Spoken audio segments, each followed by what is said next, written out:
Hello and welcome to Bankruptcy Help. My name is Julian Donnelly and I'm the spokesman. Today I'm joined by Brett England of England, Jackman Spacey. Hello Brett, and thank you for taking the time to talk to us today. Thank you for having me. First of all, could you start by telling us a little bit about your company and what you do? Absolutely. England, Jackman Spacey is predominantly a bankruptcy specialist. However, we give whole of market advice, but we've got some carefully chosen affiliates for IVAs, debt management and also refinancing. So what we do is we go into great depth into the background of the actual debt problem with the client and work out what is the best solution for them, and then refer it on if need be, or if it is clearly a bankruptcy case, then we'll go through an assisted bankruptcy, which is a full handheld procedure. Tell me, how did you first get involved in the debt industry? When I first qualified in business, I went to work for one of the high street banks as a business banker. I wasn't there very long and I left and set up my own business. Many moons later, I found myself in a liquidation situation with my companies. After signing personal guarantees to quite a heavy level, I found that my only alternative was to go through bankruptcy. At the time, there was a lot of IVA companies out there, and I sought a lot of advice, but everyone was sort of pushing me down the IVA road when there was no way I could sustain the repayments on an IVA, and I actually ended up declaring myself personally bankrupt, but there was very little in the marketplace at that time giving advice on bankruptcy, so I sought afterwards to seek out companies who actually gave bankruptcy advice, and I ended up going to work with one and setting up England, Jackman Spacey 2 years ago to actually give bankruptcy advice. We come at bankruptcy from a position of the non-bankrupt spouse. When I went through bankruptcy, my father went through with me as we were in business together, and I found that my mother, as a non-bankrupt spouse, was the one most affected by the bankruptcy. Therefore, we like to come at it from that point of view and find the most amicable solution for all parties involved. Have you noticed a large growth in numbers of those seeking advice in the past 12 months? Oh, absolutely. I mean, our growth has gone up by at least a third of people actually being referred to us for bankruptcy cases from the IVA companies themselves. The basis of tonight's debt debate is IVA versus bankruptcy. What are your thoughts on this?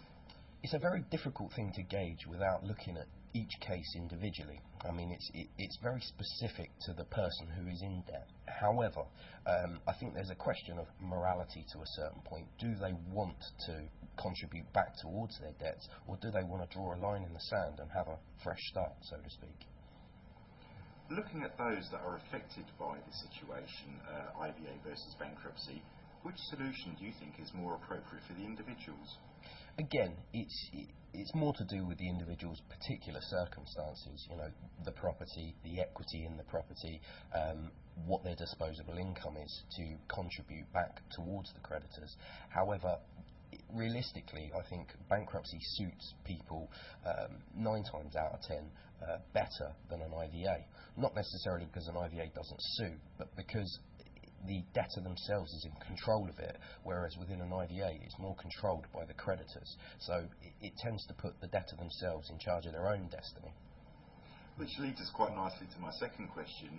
Again, those affected by IVA and bankruptcy, which solution is more appropriate for the creditors? Well, that would tend to be the IVA because they get a better return than in bankruptcy. However, recently they've been lifting the benchmarks of what they'll accept within an IVA, and I actually personally feel that they're not really assisting the professionals within the IVA industry, when really it's those people that are fighting the creditors' corner and trying to get them a better return. So it would be an IVA as far as the creditors are concerned. And again, the same question, but from the perspective of the insolvency industry itself. For the insolvency industry itself, I don't think it really matters. What matters is there are 2 solutions, they are alternatives, and that gives the consumer more choice. The insolvency industry is looking for actually putting people down one road or the other, and I don't think it actually affects the industry, whatever route they go down. And again, the same question, but from the perspective of the economy as a whole? From the economy as a whole, I think that reflects more to the creditors. So I think a better return for the creditors in an IVA IVA is probably better for the economy. However, I feel that the Enterprise Act come into play, relax the bankruptcy laws, and a lot of people have said, it is now a soft option. However, the Bank of England have just announced a £50 billion funding line for the high street banks, which again is a soft option for the banks with their problems at the moment. So I feel that the government are actually doing something to help both the consumer and the creditors themselves. So again, I think it's probably the IVA. However, both of them help both sides. In your opinion, do you think we're actually going to see increasing number of personal debt problems throughout 2008, 2009, with an increased need for appropriate and well-managed solutions that are legislated and regulated efficiently and effectively? Absolutely.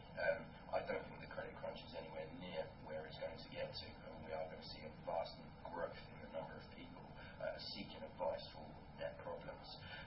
As far as the regulation of the industry goes, there is great regulation within the IVA sphere, but there are the problem companies out there, which tend to be the marketing companies who don't have any regulation. It's call centre based. Now, when it is finally referred onto the insolvency practitioner, the work can be done there, but I do think there needs to be regulation with the actual marketing side of it, specifically the call centres themselves. Well, Brett England of England, Jackman Spacey, thank you very much for your time. Thanks for having me.